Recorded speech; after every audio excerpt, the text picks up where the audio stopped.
Hi guys! Welcome back to my channel. So for today's video is ipapakita ko sa inyo kung ano yung treatment na trinay ko ulit sa Adraneda Clinic. So if you wanna know more about this video, just keep on watching. So ayun nga guys, nag-try tayo ng bagong treatment sa Adraneda Clinic. So ito yung combination ng RF, CO2 with exosome. So sa mga susunod na clip, makikita nyo kung paano yung ginawa sa akin and so on and so forth. So, yes.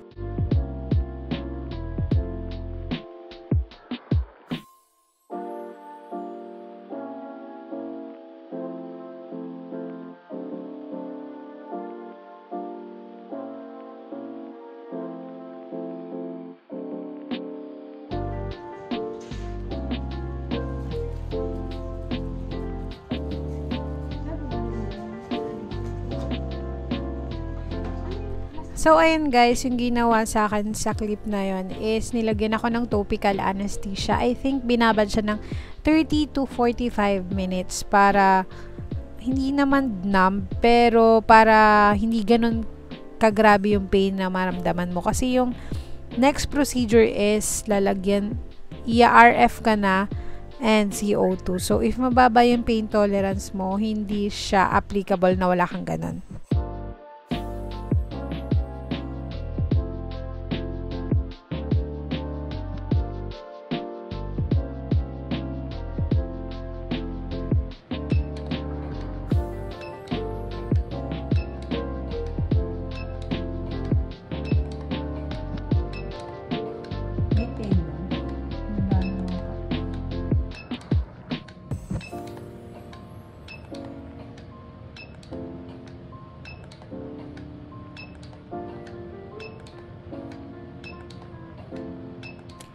So, ayun, in-RF ako doon ni Doc. Ang sabi niya sa akin, ang lalim daw ng needle na ginawa niya doon is 3.5, kung hindi ako nagkakamali.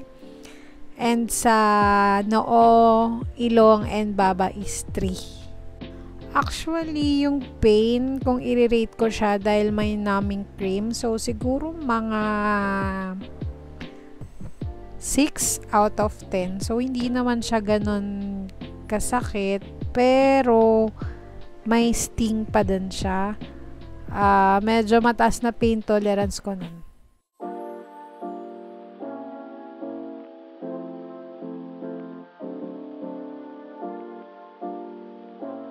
Balat ko, nanipis yung balat.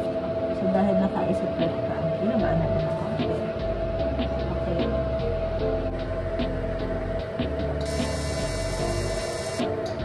Kamusta?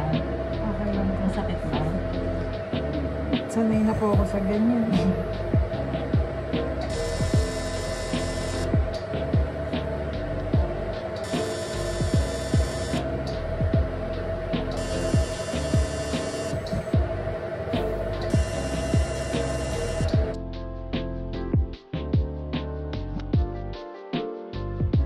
Tapos, sa CO2 naman is, ang normal joules daw na settings ng CO2 is 7.5, pero ang ginawa sa akin ni Doc is 5 joules lang kasi nag-isotret ako, so tinanong ko kung bakit, and pag nag-isotret daw is manipis or numinipis yung balat, so okay na daw yung 5 joules sa akin.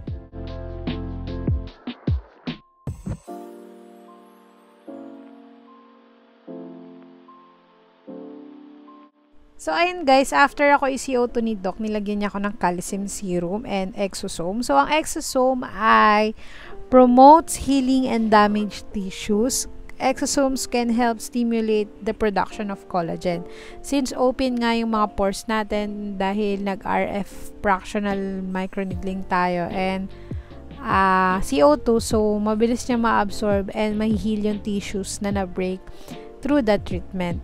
And after nun, okay na. So, nag-heal yung skin ko, I think, 2 to 3 days. Then, nagkaroon siya ng brown spots. Like, nagpa-CO2 na kasi ako dati and ganun din yung nangyari. So, mawawala din naman siya. So, yung downtime niya, 2 to 3 days. And ayun guys, ang dami nagtatanong and nagko-comment sa last video ko about 4-in-1 na trinay ko sa Adraneda Clinic. So, mag-insert ako ng picture ko kung ano nga bang nangyari before and after. So, how many months since January. May kita mo na talaga yung difference sa mukha ko. So, ayun. So, sa mga gusto at willing, interested na mag-try ng treatment sa Adraneda, pwede nyo po silang i-contact through Facebook, Instagram, Messenger, Viber. So, magre-reply po sila doon. And meron din po silang consultation para makita kung ano yung treatment na bagay sa inyo. So, ayan guys. Thank you for watching this video. I hope you like this video. Don't forget to like, comment, share, subscribe to my channel. And see you on my next vlog. Bye!